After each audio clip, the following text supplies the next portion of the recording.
Olá, galerinha do oitavo ano! E aí, como é que vocês estão?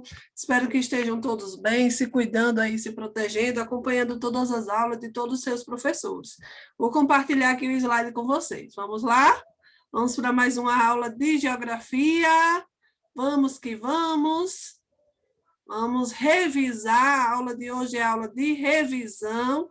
Então, para quem não me conhece ainda, que está chegando por aqui agora, sou Isana, sou a professora de geografia de vocês. Vamos lá? Então, como eu falei, hoje é aula de revisão. O que é que precisamos pegar? Precisamos pegar o lápis, a caneta, o caderno, o livro, colocar seu celular aí posicionado no local legal, certo? Não fique na cama, porque cama só dá sono. Então, caprichem aí, lembrando que no final da aula tem atividade, e a atividade que vocês mandam a foto para o seu professor, ok? Então, revisando, né, o assunto de migrações, refugiados e diversidade. Vocês podem abrir aí na página 48. Então, a população mundial ela é marcada por uma diversidade religiosa, certo? Étnica e linguística, e entre outras formas, né, entre outras diversidades. Então, isso reforça a importância de ações que combatem a discriminação cultural, étnica e qualquer natureza, em que a diversidade é uma característica construtiva dos aspectos demográficos do mundo. A diversidade mundial em relação aos movimentos migratórios que marcam a história dos povos e das nações. Então, desde lá o período da pré-história, né, ocorrem as migrações. E as migrações, existem vários motivos, certo? Que as pessoas migram. Às vezes migram em busca de melhores condições de vida, às vezes migram fugindo de conflitos, guerras, né, questões religiosas, questões de conflitos dentro do país. Então, existem N fatores, né, que fazem com que as pessoas migrem. No nosso Brasil, né, as pessoas migram muito por questões econômicas. Então, no Brasil, a migração ela é característica, né, de questões econômicas. Então, sair da região norte para a região sul, a região sudeste, em busca de um emprego, em busca de uma qualidade de vida melhor, ok? E existem vários outros países, né, que as migrações são influenciadas por questões de guerras, né, de conflitos e aí existentes. Aqui é uma imagem, né, só um gifzinho, só para marcar aí um pouquinho dessas migrações. E essa outra imagem aí na página 48 do livro de vocês, vocês observam aí o número de pessoas, né, de refugiados sírios que marcham em direção à Áustria, então, por terem sido expulsos da Hungria em 2015. E aí vocês observam, né, uma questão muito complexa. Então, nós temos um mundo muito diverso. Então, nós temos aí uma diversidade no modo de vida das populações do mundo todo, né? Então, vários e vários, né, são os aspectos culturais, religiosos, históricos, artísticos, políticos, econômicos, entre outros. Então, nós temos condições de compreender melhor cada sociedade, inclusive enxergar a relação entre tais aspectos diferenciados, diferenciando cada um. Então, as religiões, por exemplo, cada pessoa segue sua religião, né? A questão espiritual exerce um papel fundamental, cultural e político. O idioma é outro aspecto muito importante, que nós conseguimos diferenciar, né, as sociedades humanas, pois está relacionado à identidade de um certo grupo, além de poder contribuir para a expansão cultural de determinado país. Há outro, para avaliar o grau de influência do idioma, é preciso levar em conta não apenas o número de falantes no país de origem, mas seu uso ao redor do planeta. Por exemplo, né, o mandarim. O mandarim é uma língua falada pelo maior número de pessoas. Por quê? Porque ele é a língua falada na China, certo? Mas, atualmente, qual é a língua que é considerada a língua internacional? Qual é a língua que é considerada internacional? Lembra da aula passada? A língua que é considerada internacional é o inglês. certo? Porque ele está interligado aí no comércio, na ciência, tecnologia, turismo e comunicação. Então, se, por exemplo, você mora no Brasil, vocês estudam no Brasil, vocês estudam na escola o português e estudam o inglês. O mandarim acaba sendo uma língua mais falada, por quê? Por quantidade de população na China, certo? Mas, por exemplo, o Brasil estuda mandarim, o brasileiro, vocês estudam mandarim? Não. Se vocês estudam o inglês, porque ela é considerada uma língua internacional, que perdoe, a maioria, né, dos países utilizam e falam. Então, nós vamos observar aqui no mapa. Observe aí no mapa, certo? A língua mais falada no mundo, o mandarim, como vocês sabem, por questão de quantidade populacional, como eu já falei, e o inglês, né, por ser uma língua muito aí difundida no mundo todo, certo? As comunidades, a população de vários países, né, acabam estudando o inglês, se aperfeiçoando. Outra língua que é muito, muito falada hoje em dia é o espanhol. E aí nós temos a diversidade, nosso próximo tópico é diversidade étnica e cultural. Certo? Então, todo esse processo de globalização e as consequentes movimentos migratórios têm possibilitado a ampliação da diversidade étnica e cultural no mundo. Então, entende-se por etnia determinado grupo de população que se reconhece e está integrado por tradições, modo de vida, costumes, referências em símbolos próprios. Então, com esse avanço da tecnologia, o desenvolvimento do meio de transporte, de comunicação, aumento de circulação de informações, bens, serviços, pessoas, cada vez mais vem ocorrendo a socialização entre os diversos grupos étnicos e culturais, que possuem idiomas, costumes, valores, tradições e religiões distintas. Então, todo esse avanço tecnológico vem fazendo, né, com que essas pessoas tenham uma socialização, uma interligação, né, uma comunicação maior. Então, como resultado, o que se vê atualmente é um grande intercâmbio entre etnias e povos e o multiculturalismo, isto é, a coexistência entre pessoas e grupos com identidades culturais diferentes no mesmo território, região ou país. Certo? Então, hoje, né, todo esse acesso, todo esse avanço tecnológico, nós temos essa mistura, né, essa diversidade cultural e aqui as pessoas respeitando, né, toda a diversidade cultural de cada um. E aí nós observamos aqui no mapa, certo? Essa questão, né, da diversidade étnica. Então, por exemplo, o Brasil está entre os países etnicamente diversos do mundo. Então, fruto de convívio entre muitas etnias indígenas, uma grande população descendente de povos africanos, outro grupo numeroso formado por imigrantes e descendente de povos de outros continentes. Então, o Brasil ele é considerado um país, né, com uma diversidade étnica.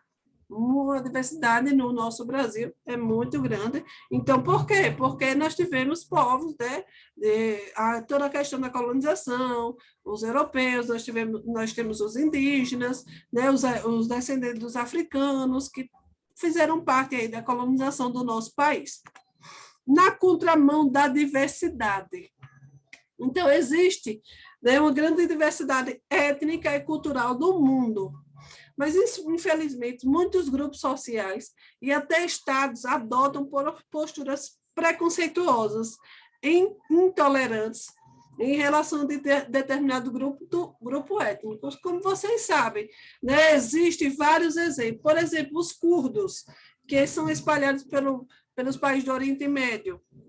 São etnias, né, grupos étnicos, é um grupo étnico que sofre vários preconceitos, intolerância, eles não têm, né, o seu território, eles vivem, né, sendo perseguidos, sofrem discriminação e acabam sendo privados de vários direitos, né, dos cidadãos. Então, outro problema relacionado a essa questão de preconceito e a intolerância vem ganhando força, principalmente nos países ricos. Né? Lembra que eu falei na aula passada que acontece muito, né, nos países desenvolvidos, essa questão dessa intolerância, que é o chamado, eles, nos países desenvolvidos, eles chamam de xenofobia. Xenofobia é o quê?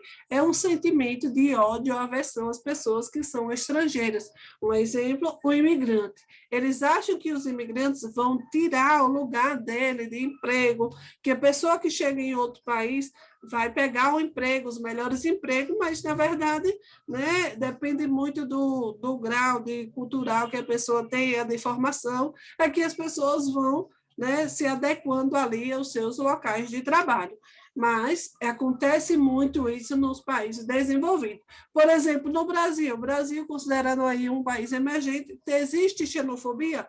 Se existe é bem pouco, porque o Brasil, eu digo que é coração de mãe, sempre cabe mais um, né? Sempre vem chegando, né, pessoas de outros países para morar, né, no nosso Brasil, certo?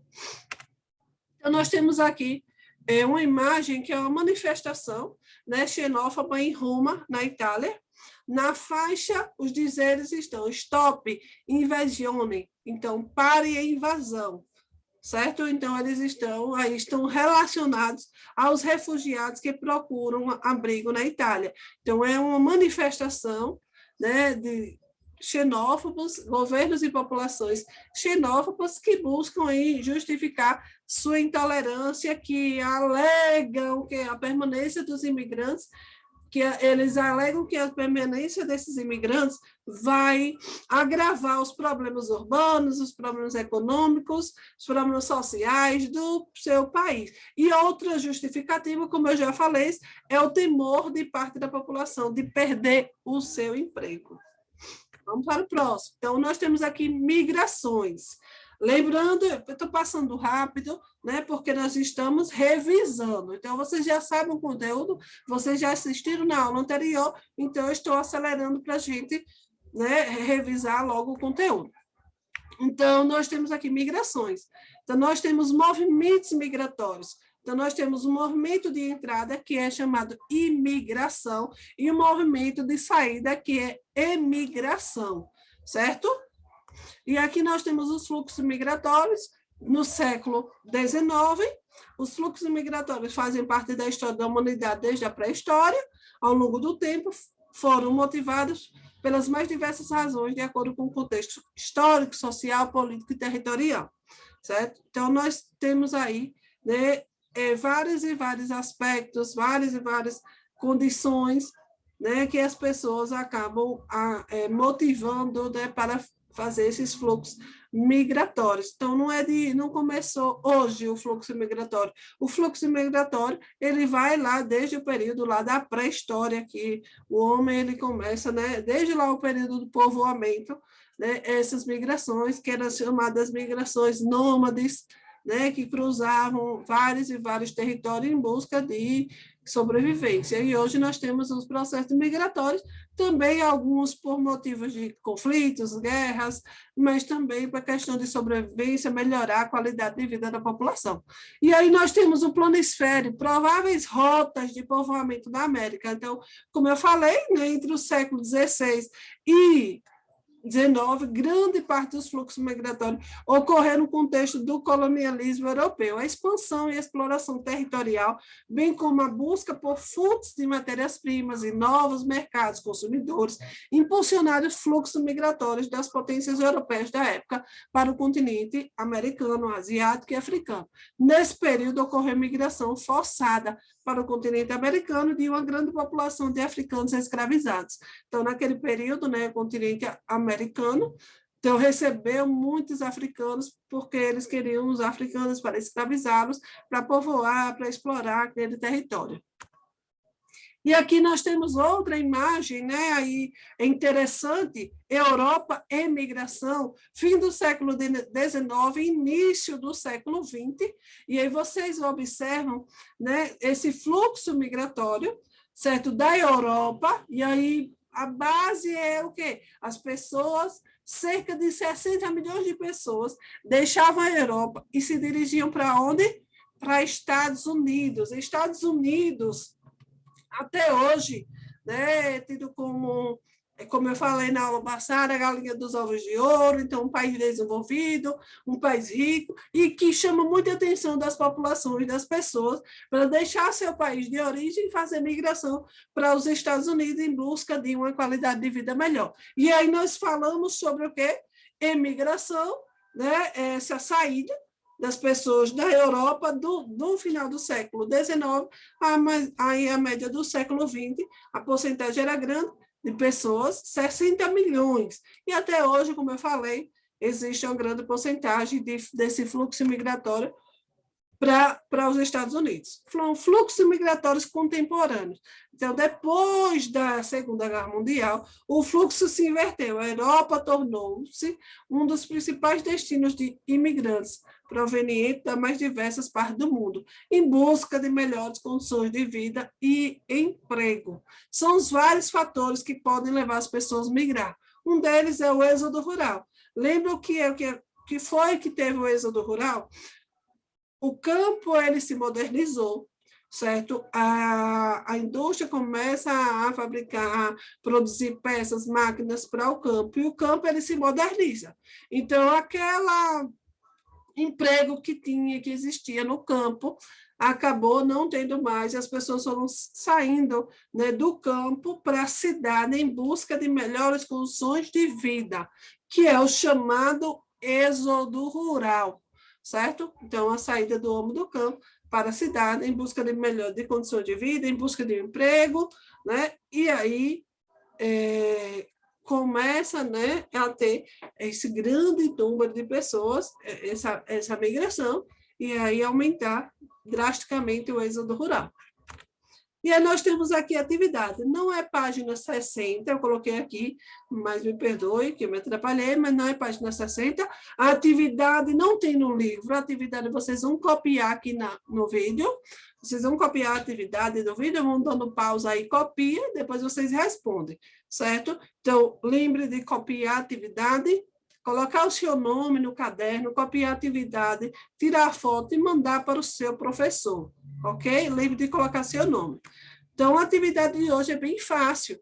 Vou colocar aqui para vocês. Então, ela é toda de marcar e vamos comentar. Processo de imigração é resultado de vários fenômenos políticos, econômicos e sociais, os quais modificam as sociedades. No Brasil, o intenso processo de movimentação da população ao longo da segunda metade do século XX provocou várias mudanças no país. A principal consequência desse movimento nacional foi o aumento da população urbana brasileira. Esse movimento é chamado de quê? O que foi que aconteceu?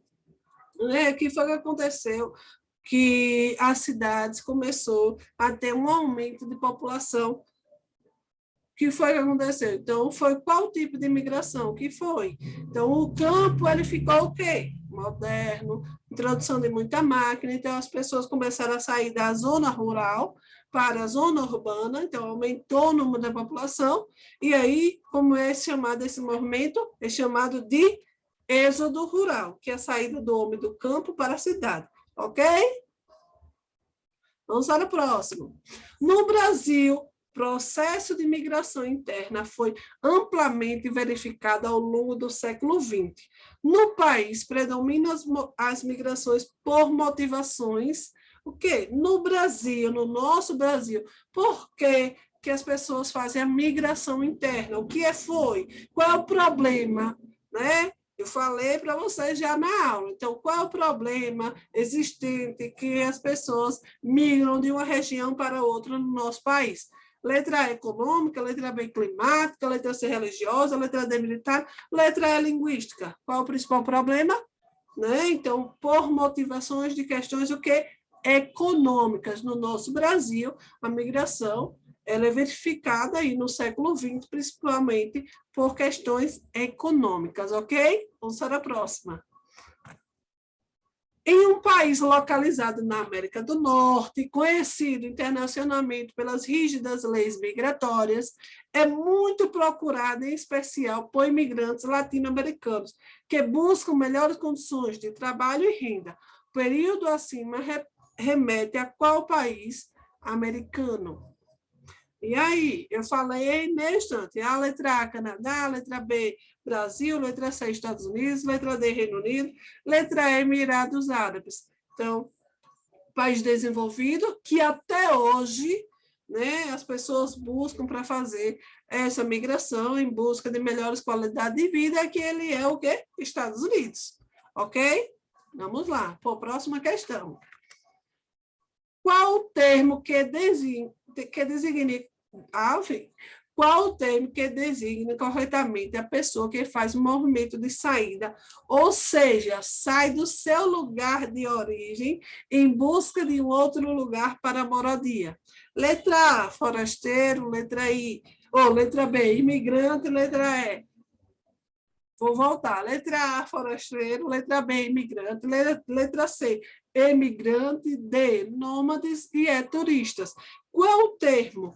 Movimento de saída. Lembra que tem o movimento de entrada, movimento de saída? Movimento de entrada é imigrante, e movimento de saída é o quê? Emigrante. Então, resposta correta é emigrante, ok?